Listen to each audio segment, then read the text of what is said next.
et vous avez beaucoup de la patience pour écouter 2 fois. Merci Rita, merci Anne-Marie. La traduction venait de Manchester pour un écrit, une parole de New York, donc il y avait de temps en temps quelques divergences, comme toujours dans la traduction, qui est une trahison. Marie-Aude, qu'est-ce que tu penses de tout ça? Commentaire. Alors, je suis repartie de la question qui initie et autour duquel s'articule votre propos. Comment le médecin écoute-t-il la façon dont le patient rend compte de lui-même? Donc j'ai essayé de développer quelques points. Je suis partie donc de la technique du double récit qui m'a accroché, que vous évoquez, qui suscite chez le lecteur des éprouvés ambivalents, voire contradictoires. On peut entendre quelque chose d'une tension, qui est explicitée par Evelyne Labbé, qui traverse toute l'œuvre de James, entre d'un côté une hypertrophie de la conscience, de sa maîtrise et de sa représentation, oui, et de l'autre côté sa capacité de faire entrer dans cette maîtrise, oui, une force d'expansion et une force d'explosion, oui, par des formes littéraires courtes. Oui. Henry James parvient donc à maintenir et à contenir cette force tout en la rendant sensible, en l'explicitant. Oui. Dans ce défi qui à la fois le tourmente et le passionne et l'anime, se dessine une inquiétude, au sens étymologique de sans repos, inquiétude, oui, l'absence de quiétude de la conscience, qui la plonge dans une recherche incessante, incertaine, oui, dans l'obscurité, oui, comme vous disiez. Oui. Donc c'est à l'image des 2 types de sciences décrites par François Jacob.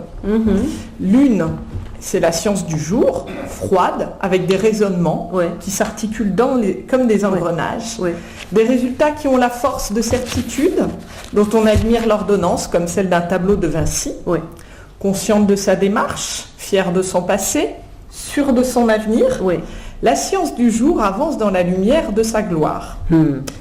La seconde, la science de nuit, qui erre à l'aveugle, elle hésite, oui, trébuche, oui, transpire, se réveille en sursaut, dans un atelier du possible où s'élabore ce qui deviendra le matériau de la science.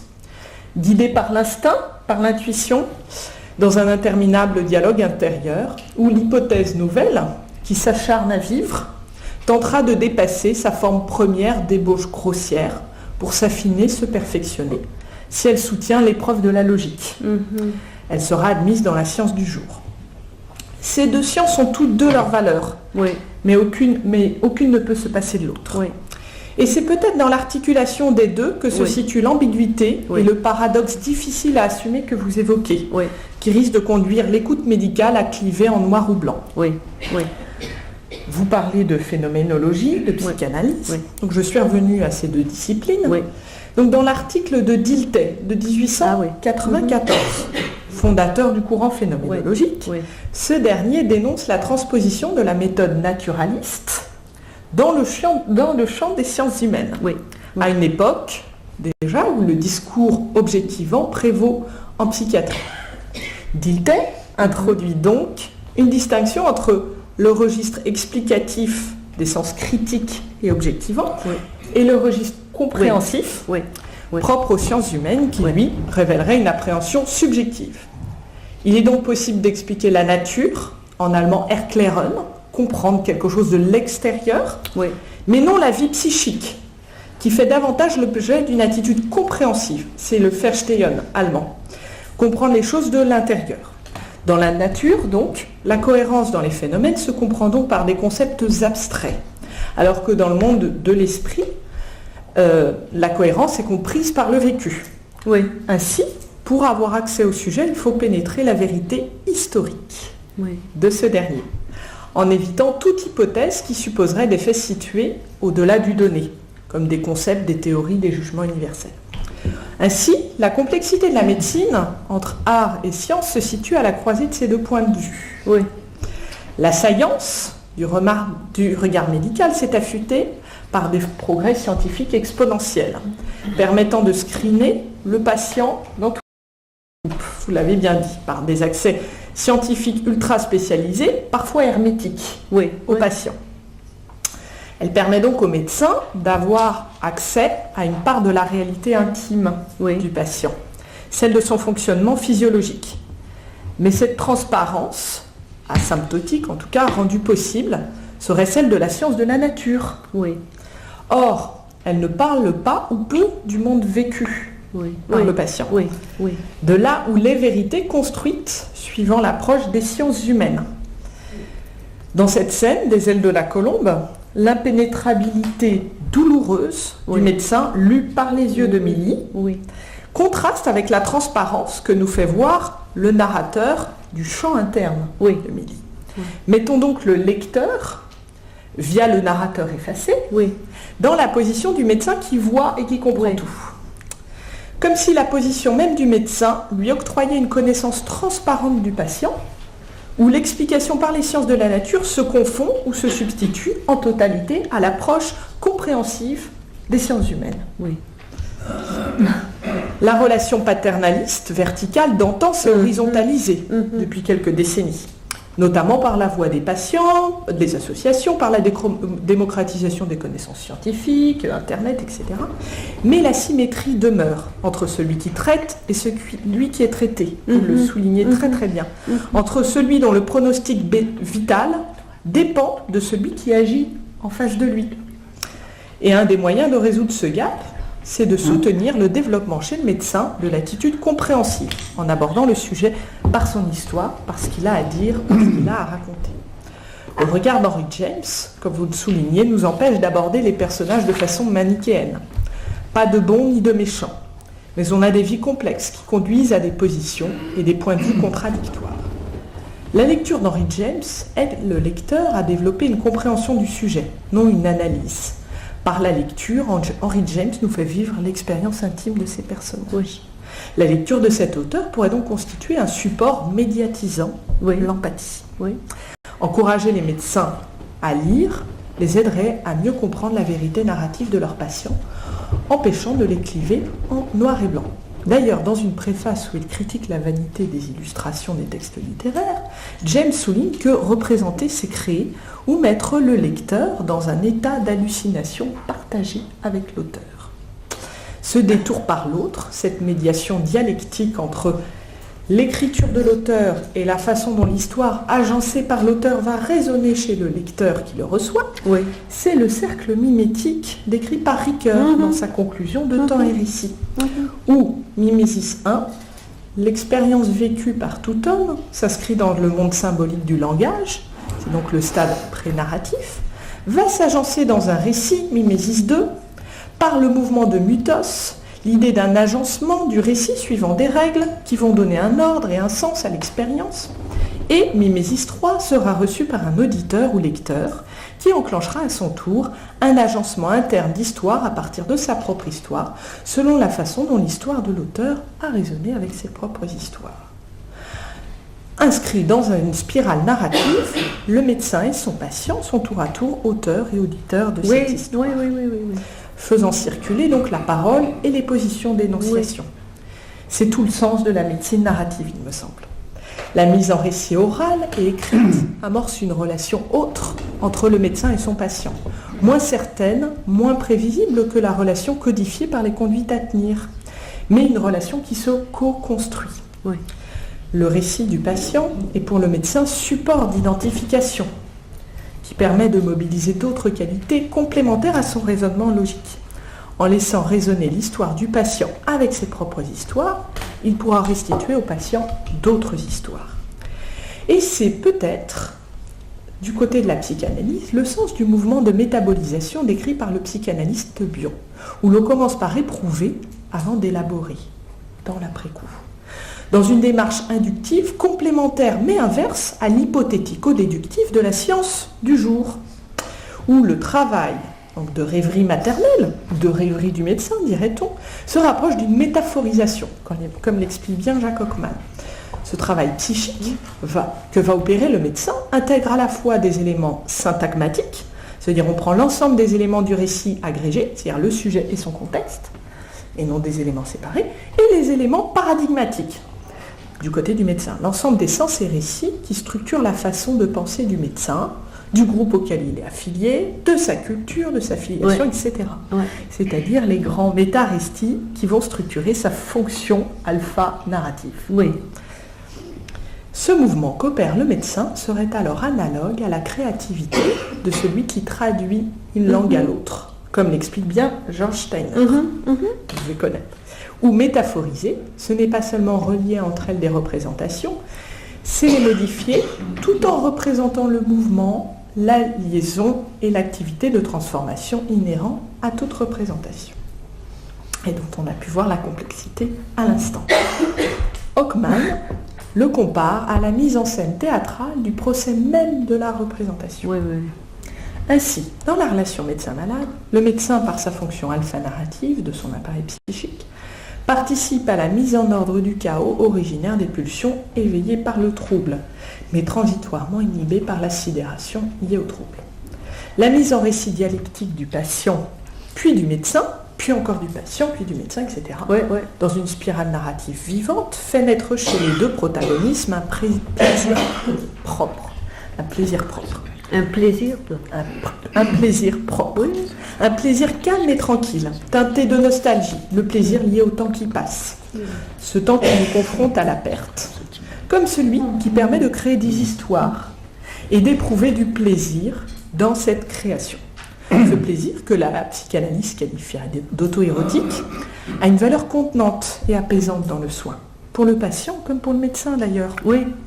Aussi, lorsqu'on accompagne les étudiants à pratiquer la médecine narrative, à s'autoriser à écouter le patient, la réception de ces histoires mobilise et met en mouvement en eux l'agencement d'autres histoires, les leurs mêlées à celles du patient, qui vont contenir, maintenir, organiser, mais rendre sensibles les forces d'expansion à l'œuvre en eux, et qu'ils pourront ensuite restituer aux patients.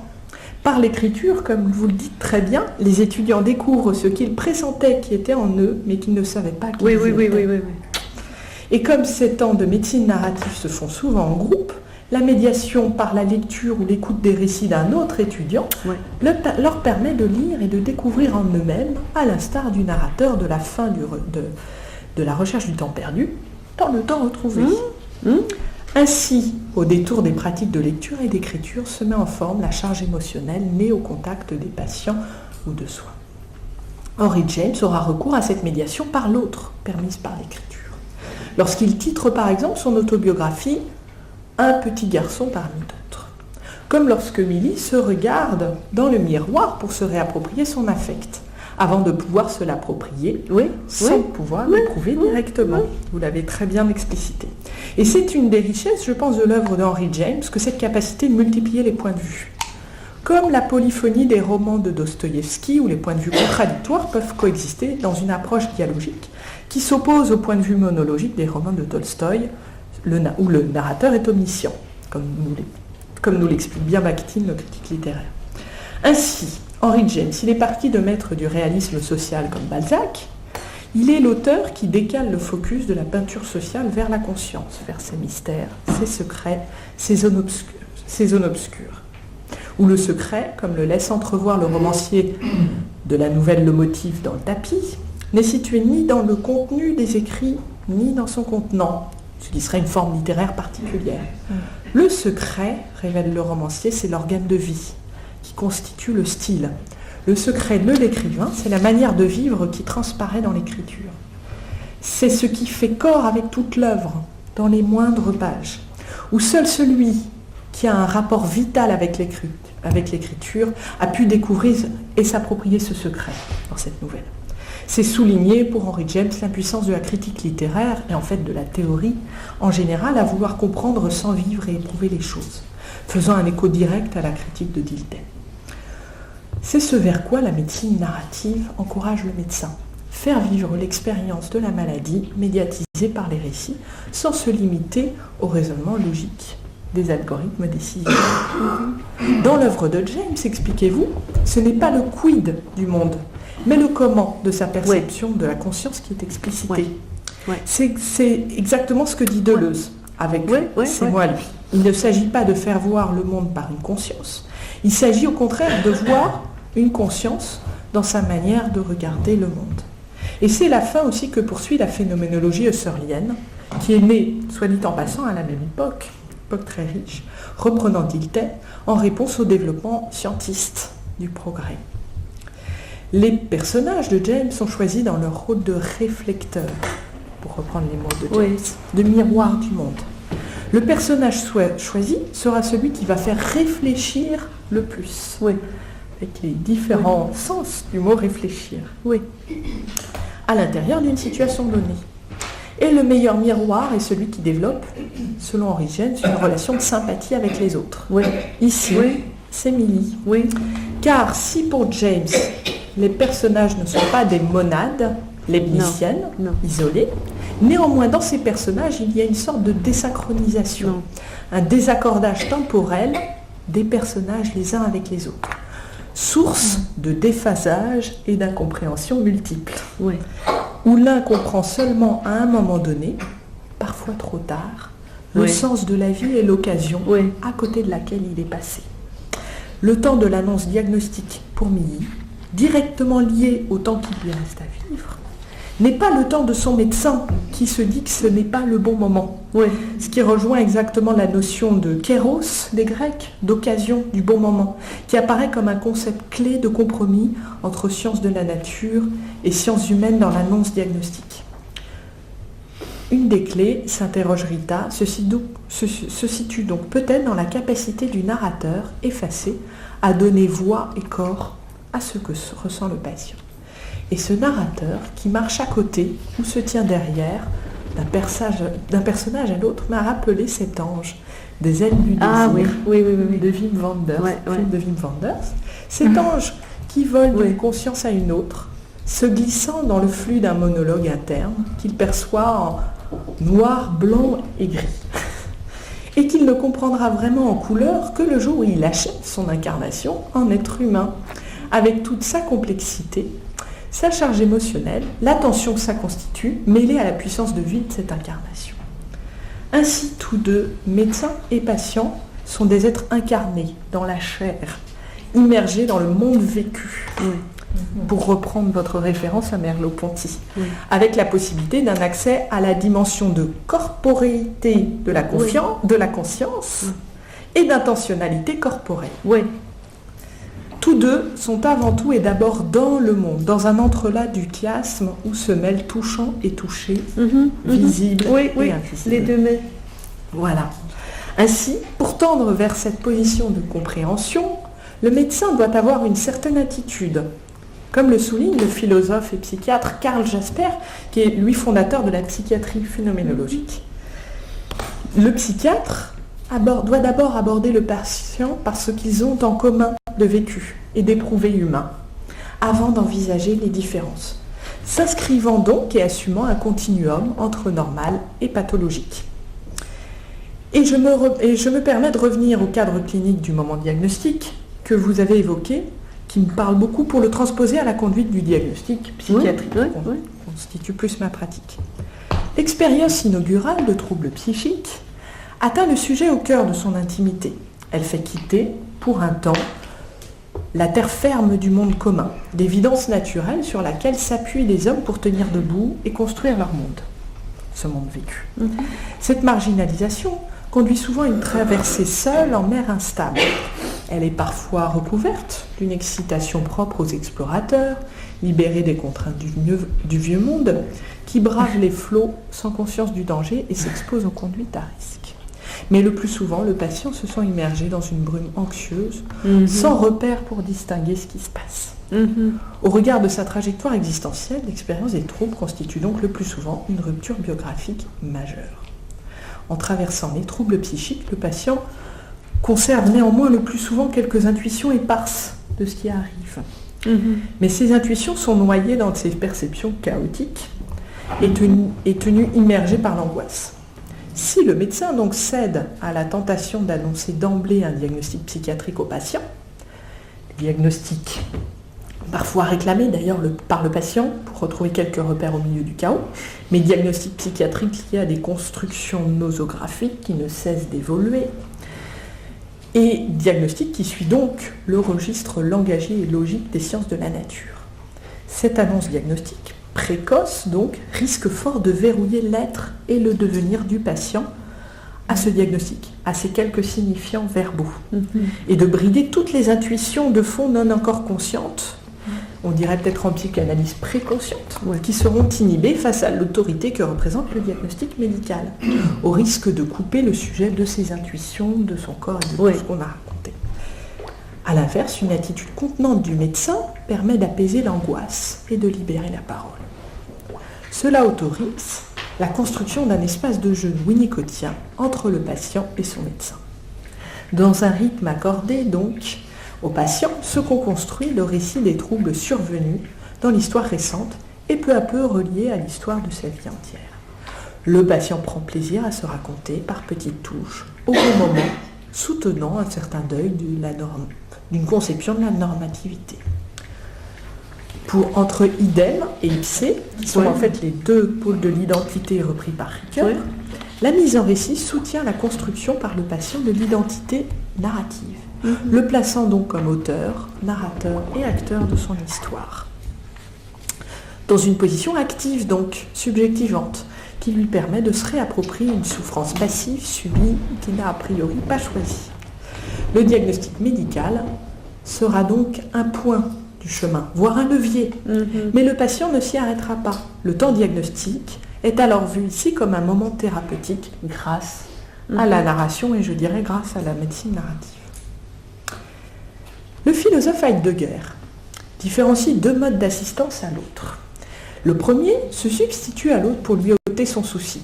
Il assujettit l'autre à une dépendance par une intervention dans la réalité du corps-organisme. Situé sur le plan existentiel de la technique, la vie se décline sur le mode du « on », propre à l'ère instrumentale. C'est l'attitude prescriptive, éludant la subjectivité et l'expérience de vie du patient, en lui imposant l'énoncé diagnostique en vertu de son savoir. Le second mode d'assistance précède l'autre quant à son souci, non pour lui ôter, mais pour le lui restituer. De par son expérience professionnelle, il anticipe ce souci de l'autre et l'aide à se rendre lucide dans son souci et à devenir libre pour celui-ci, selon une éthique de la sollicitude devançante, située sur le plan existentiel de la rencontre. Le professionnel manifeste au patient un souci de l'autre par un accueil de sa souffrance et une évaluation de celle-ci, afin de proposer des voies thérapeutiques. Et au sein de cette relation fiable et authentique qui se tisse, il restitue à son rythme au patient son propre souci de soi. Cette compétence d'accompagnement relationnel, assumons-le, constitue un des défis majeurs de la formation des futurs médecins. C'est de transmettre ce qui justement ne peut être enseigné. La capacité d'accueil, de compréhension et pas seulement de connaissance. La bienveillance et l'acceptation de prêter son appareil psychique au patient pour qu'il puisse se construire. Il s'agit de ne pas limiter la formation au cure, mais de transmettre le care. Dans ce type d'accompagnement, c'est donc un travail en creux auquel doit pouvoir se livrer le médecin, opposé à l'attitude prescriptive et toute puissante, parfois véhiculée dans certaines représentations traditionnelles du médecin ou lors des études de médecine. Il s'agit donc de travailler sa capacité à soutenir le hiatus entre savoir médical et vécu du patient, pour composer dans une alliance dynamique et créative le connaître du savoir médical au comprendre du subjectif vécu par le patient. Sinon, le creux, laissé disponible par le patient pour qu'il puisse se construire, risque fort d'être empêché par un plein défensif du médecin. Certains dispositifs pédagogiques favorisent la construction de ces qualités relationnelles. La médecine narrative en fait partie, on aurait tort de s'en priver. Merci. Merci beaucoup.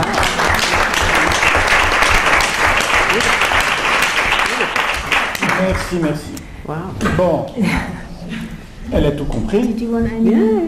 You got all the Elle peut references. parler français, donc nous pouvons maintenant aborder, puisque c'est le seul séminaire où nous consacrons 2 heures pour les questions, nous pouvons aborder celle-ci. J'ai cru voir d'ici un certain nombre de sourires, se dessiner sur les lèvres d'un certain nombre de psychanalystes que je peux dénoncer à un certain moment et qui me laisse augurer que vous allez discuter, Rita, Marie-Aude et Anne-Marie, peut-être sur un certain point, après les avoir complimentés sur beaucoup de points, bien sûr.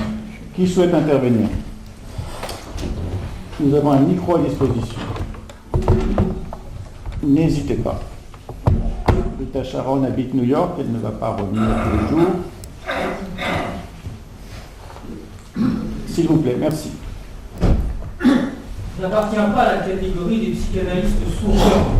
Très bien. Quelle est votre catégorie? Je suis éthologue. Éthologue. J'étudie le comportement animal. Éthologie animale.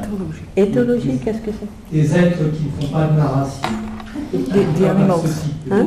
Les animaux. The animals. Ah, ah, Oui. Animal guié, oui. oui, oui, oui. Alors, je m'interrogeais sur un absent. Je me demandais si finalement Henry James avait eu des relations, des discussions avec son frère William.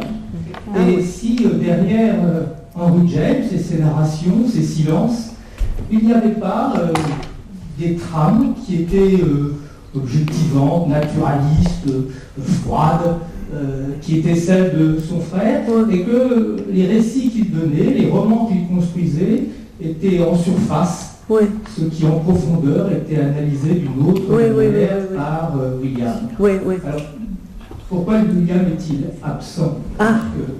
Il ne se voyait pas. Oui, je vais vous dire. Oui, oui, oui. Est-ce que ça offre un intérêt de parler William ou pas? Non. J'ai beaucoup de réponses de votre question. But you're going to have to help me. So, William was older than Henry by a few years. Do we have Il y a un to écart translate? d'âge, oui. Et William était, he was smart, everyone loved him, athletic, artistic, always, as Henry said, out the door and a block ahead of him.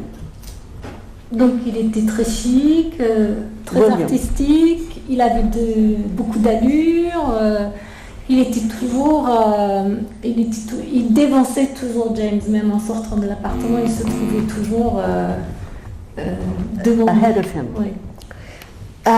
Henry was fat, not really good in school, not athletic, not a painter. He just read his books.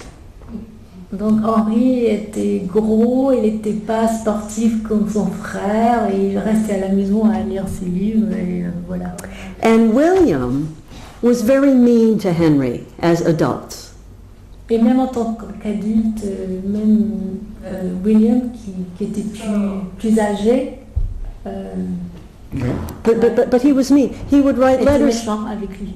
He wrote letters to Henry. Why can't you just come out and say what you mean? Right? So, Ouais, mais c'est vrai, il avait raison. Pourquoi tu ne peux pas juste dire ce que tu veux dire? wait. So for years I couldn't read William. I never read William because I was on Henry's side. Voilà pourquoi elle However- est du côté de Henri. However, Henry himself came around in their late years to saying to William, I guess I've been a pragmatist all my life. Alors, Il a compris. the teachings and les pensées les deux frères sont very close to one another. Ils sont très C'est comme ça. And William's death, when Henry was in his late 60s, was a blow that he never recovered Il from. s'est jamais remis de la mort de son frère. So you're absolutely right to bring William into the room, and he is here as a ghost. Ouais. Il est présent. Il s'en est jamais remis, mais il s'est beaucoup occupé de la femme de William Oui. après la mort de Oui, son oui, frère. oui, oui, oui, oui. Ils étaient Et- très proches et très rivaux. Oui, Hein, c'est Ouais. le moins qu'on puisse dire. Et la sœur au milieu, c'est quand même quelque chose. oui. C'est une drôle de famille, C'est une drôle de famille. avec un père amputé. Et je demeure à New York sur le coin. C'est l'avenue 5e, l'avenue 5 Bravo. et le rue 9. Neuf. C'est exactement où la famille James ont vécu. Exactement. Et ce n'est pas un accident. Ça, c'est Babel, c'est la Passionaria. Anne-Marie Smith habite en face de chez Virginia Woolf, Hein? etc. Mais that proves the power of the body. Absolument. Il faut être là. Oui, à l'intérieur de la maison natale. Oui, oui. D'autres questions? Alors, ces psychanalystes là que j'ai vu sourire. Bon, parce que la question qui se pose, c'est est-ce que les anges ont un sexe? Bruno Ganz, dans le film de Wim Wenders, il fait le narrateur, c'est-à-dire il se met derrière les personnages au milieu, il fait le psychanalyste. Il commente les pensées intimes. D'accord. Le problème, c'est qu'il n'a pas de sexe. Bon. Le problème majeur, c'est... bon, je crois qu'il n'a pas compris Merleau-Ponty. Ou qui voulait, pour reprendre ce qu'a dit Mario, la technique psychanalytique, c'est pas le care, c'est la cure, le curetage. Oui. C'est-à-dire au très fond de l'inconscient. Oui. En effet, William a raison de dire à son frère, mais quand est-ce que tu vas dire enfin ce que tu veux dire? Oui. Ici, J.B. Pontalis a travaillé sur Henry James et il dit, comme tout à chacun, comme tous ceux qui lisent James, quand est-ce que tu vas en venir au fait? Si vous regardez la scène dans Les ailes de la colombe, Oui. la scène où Mimi va voir son médecin, elle lui fait totalement érotique. Chaque fois qu'il ça, il sonne. Les oiseaux viennent. Elle lui fait une demande érotique. Elle lui dit, je vais à l'avenir, et si vous avez besoin de moi, je me occuperai de tout. Et lui, il se détache et il lui dit, j'ai une cousine, ça suffit. Dans La bête dans la jungle, The Beast in the Jungle, Ah, mais oui. nous attendons désespérément qu'enfin ce narcissisme puisse témoigner d'une attention, d'un amour Et érotique pour. enfin, quand elle est morte. Et quand elle est morte, il voit... Alors, je pense qu'Henry James est malade. Je vais vous le dire comme ça. Comme tout le monde d'ailleurs. Comme tout le monde. Henry James est malade et il est malade de quelque chose qu'on appelle l'alexithymie, alexithymia, ou l'idiotie affective, si on veut être méchant, l'idiotie affective, Oui. c'est-à-dire l'impossibilité de... Il fait quelque chose qui est très problématique pour les psychanalystes, il passe par le cognitivisme, c'est-à-dire c'est le roi de la conscience réflexive, c'est le roi du miroir réfléchissant pour percevoir dans les yeux de l'autre l'affect qu'il ne saurait tolérer. Elle ne peut, la petite dans Les ailes de la colombe, elle ne peut quitter son père qu'une fois qu'elle a vu dans le miroir qu'elle attendait son père. C'est-à-dire c'est le comble du narcissisme, d'accord? Mais tout ça est une façon de dénier l'affect. Et en particulier, pas simplement le sensoriel, mais l'érotique qui s'installe. Donc, il y a chez Henry James une méconnaissance du corps, du body,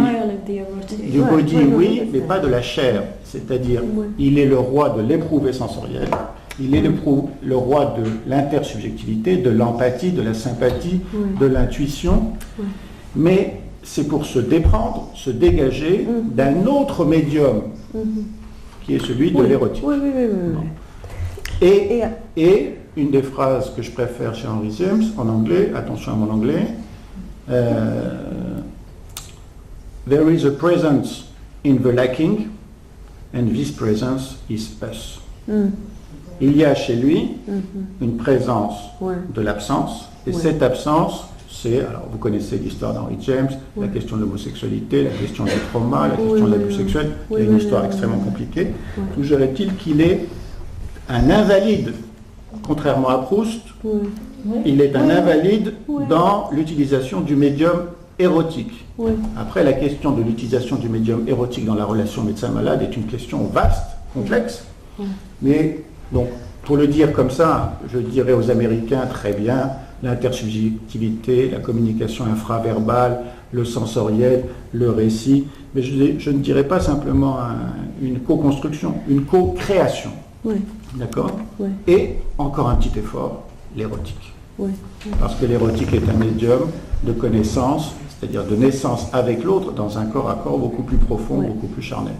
Évidemment avec des limites, Mais il y a dans la situation telle qu'elle se présente, la situation asymétrique médecin-malade, il y a incontestablement une atmosphère érotique qu'il convient de maîtriser, mais de ne pas méconnaître, parce qu'elle est essentielle aussi au diagnostic. Elle est évidemment une érotique infantile. Ce que demande Minnie à son médecin au moment où elle est en train de mourir, c'est elle lui demande ce que demande une enfant à son père, mais dans un médium qui n'est pas purement cognitif, qui n'est pas réflexif, qui n'est pas sensoriel, qui est érotique, c'est-à-dire une étreinte amoureuse, puisque l'amour est le contrepoison de la mort. Okay. Remember the scene in The Beast in the Jungle? Oui.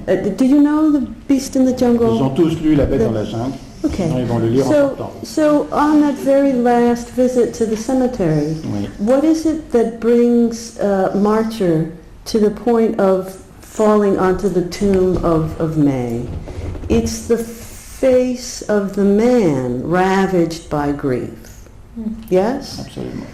And Marcher says to himself, what had the man had to have by the loss of it so bleed and yet live? Huh? But it was the face of a man that brought him, if you will, to his senses. So what can we say? It's not quite pity, but deep compassion for our writer, James, who himself perhaps was not able fully to experience himself what it is he is able to describe in his characters, leaving it to us, the reader, to supply the stratum erotic. And we trouble ourselves that our author was not himself able to pleasure himself until he was quite an old man, falling for these young Scandinavian sculptors, right? Anderson. So it was his terrible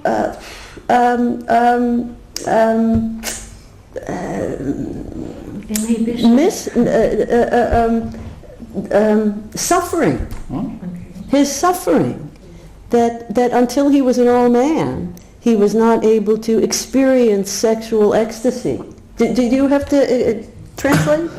Bon. Yeah. But it gives... Le lecteur doit supplier l'absence de l'érotisme. À la fin de La Bête dans la jungle, le héros, qui a dialogué pendant des années avec quelqu'un qui l'a aimé profondément, qui l'a accompagné, il lui dit qu'il a un secret exceptionnel, c'est qu'il attend un moment exceptionnel qui va lui arriver. Il ne sait pas de quoi il s'agit. Il se prépare à ce moment exceptionnel et donc il reste vierge pour que ce moment exceptionnel puisse le ravir. Il attend un peu longtemps puisque à un certain moment elle meurt et il va au cimetière et il est un invalide affectif. Il est alexithymique, il est sous contrôle, mais il voit passer quelqu'un à côté qui est défait par la douleur de la perte d'un être cher probablement. Et c'est parce qu'il voit sur le visage de l'autre le désespoir qu'il comprend alors que c'était ça qui devait lui arriver, cette relation amoureuse qu'il n'a pas accomplie. Bon. C'est-à-dire qu'il y a en effet chez James, comme chez Proust, comme chez beaucoup d'auteurs, une souffrance, une invalidité. Il n'y a aucun jugement moral dans ce qu'on dit, mais la biographie de James est quand même très particulière. Il y a une souffrance, sauf qu'il fait quelque chose de cette souffrance. Il en fait une création, et c'est cette étrangeté qu'il a peut-être une connaissance de ce qu'il manque, beaucoup plus importante que ceux qui satisfont dans un plaisir rapide. Bon, il a une connaissance de la montée du désir très impressionnante. Il a une connaissance de spirit move on us. Il a cette connaissance-là intérieure parce qu'il la pratique en permanence 24 heures sur 24. Sauf que lui, il s'arrête à un certain moment et c'est ce qu'il donne à éprouver dans la lecture. Voilà. I would argue that James is a very useful writer for the analyst, especially in treating alexithymic patients who will recognize themselves in Marcher, in Millie, in Densher, and they'll say, what, I know that. And there you have it. Your work is done. You just have to read old James. And make your patients read it too. Bien. Bon. Oui, s'il vous plaît. Attendez, on va vous donner un micro. Éventuellement, je pourrais d'abord le formuler en anglais. Vous pouvez le formuler dans votre langue maternelle. So I'm in a situation of trying to write with an autistic woman, Ah, and I was wondering. It sounds pretentiously paradoxical, but it gives a feeling that being listened by an autistic person happens only when nothing is absent. Which begs the question: what kind of writing would it be? a writing in which everything is present? Ça n'existe pas. So. Parce qu'il y a toujours, there's always ghosts. There's always the underneath. That's what language does. D'accord. Otherwise, you're writing formula, equations. Mais quelle était la question? Nous avons la La réponse. question était comment on peut utiliser l'écriture dans une situation clinique avec des personnes autistes, Oui. dans la mesure où on peut penser parfois qu'on y est écouté seulement quand rien n'est absent.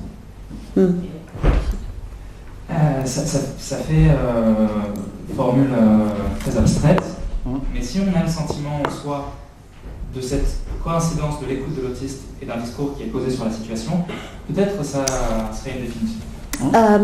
You may come close to it in the automatic writing of the surrealists and the Dadaists, Okay. huh? Okay. What, nothing is absent? Where nothing is absent. Non.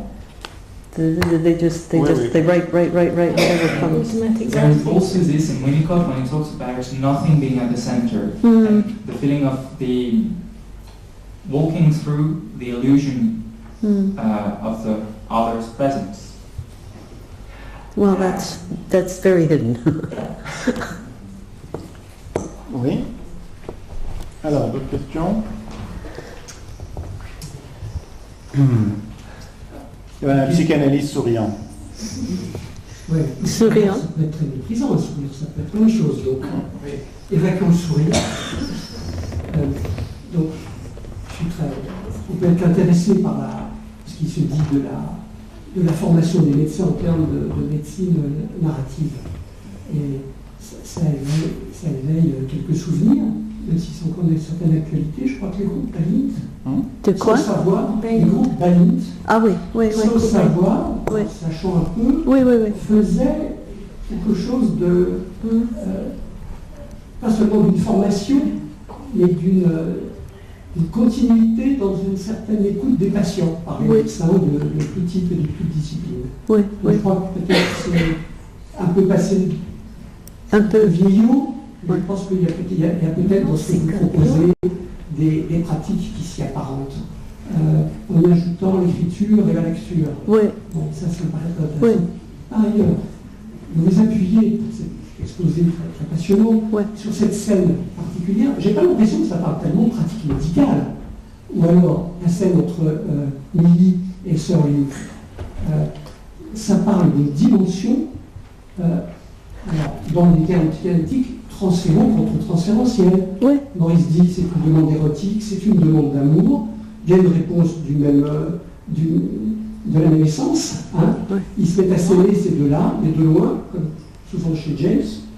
On s'aime de loin, au mieux on se tient la main, mais ça va, rien de plus précis. Donc je suis pas sûr que ça parle tellement de médecine. On va vérifier si vous voulez bien. Tu veux bien l'envoyer s'il te plaît? Oh. Je rajouterai quelque chose sur le diagnostic. Bien sûr. Vérifions. Mais il faut mettre le son.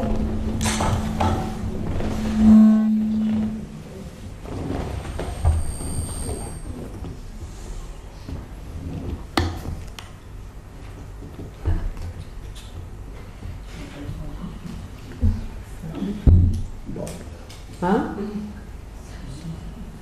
Ça vient.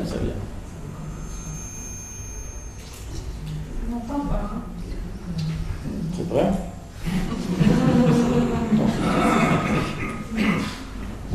Enfin, vous avez reconnu Julien Sorel et Isabelle Huppert, Isabelle Wow. de la Colombe, A very young de Isabelle. Benoît Jacot. C'est la version française, il y a une version américaine, bien sûr.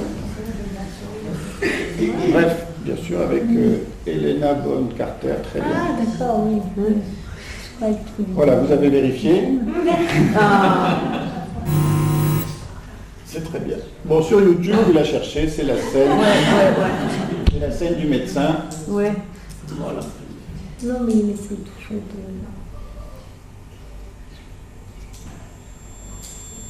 de... Donc là, il lui dit qu'elle voudrait bien l'accompagner à Venise. Et il lui dit qu'il a déjà une cousine.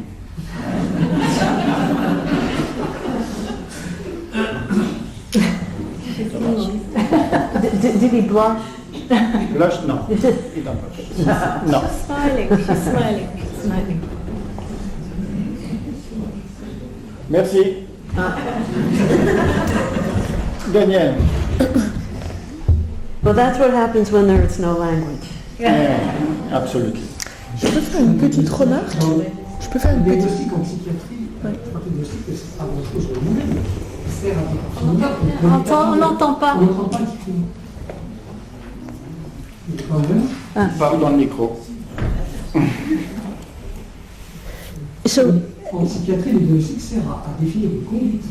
C'est pas un but en soi, en fait. Si certains en font un but en soi, c'est parce qu'ils fétichisent l'idée du diagnostic, mais à vrai dire, si on ne s'en sert pas derrière, ça n'a pas grand intérêt. Dans le roman de James, il y a un diagnostic. C'est que Lily, elle est déjà morte. Puisqu'il y a une scène qui précède celle du médecin, elle est mise en présence d'un tableau chez Mrs. Lauder, et c'est un tableau d'une femme qui est décrite comme cadavérique. oui. Et tout le monde Elle dit, dit- mais qu'est-ce qu'elle vous ressemble c'est Oui. Elle est morte, elle est morte. Ouais. On nous dit, j'ai plus les termes précis en termes, et il dit à quel Ouais. point il y a en elle toute une série de zones détruites Ouais. et irréparables du fait des deuils multiples qu'elle a vécu, puisqu'elle a perdu tout le monde autour d'elle. Ouais. Donc elle est déjà morte et détruite par ces morts. Right. They're all C'est orphans ça at the end. qui nous semble. Right. On n'est pas dans la Right. médecine somatique. Oui. Alors, the universe of this novel is indeed the dead. But you asked before about the Ballant group and whether that had anything to do with this, and I want to respond to that because by all means, what we're doing, and I'm not sure this is true about Ballant, but what we're doing here far exceeds the ordinary practice of medicine. And it brings into question really what the body is and what the body's for. In a way, I'm not sure. I mean, the Ballant work that I've been a part of is concentrated on the difficult patients that the physicians have, and they talk about patients who upset them or anger them or confuse them, and I agree with you that the kind of thinking we're doing here exceeds the limits of even illness. And I think this is what Marie-Aude was doing in her paper, to say maybe this transforms the way we think about physicality, and not just health and disease, but all the things that constitute the body. And here's the question for you is, to whom does that belong? Where should this talk be taking place? I'm really not sure it should be anywhere near medicine or psychoanalysis or anything that has to do with cure or care. I'm not sure about that anymore, because the kind of understanding that really is called for, which I think creative writers can do better than anyone, is way outside of the matter and even the cerveau. It's way outside of that. Do you see?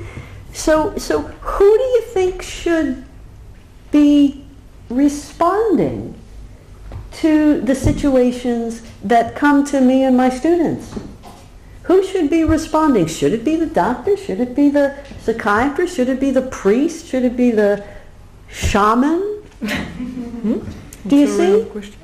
And there's one other thing. There's one more thing. Science is in a way ahead of us in art. Are you scientists? Are there les chercheuses ici de sciences? Oui. Alors,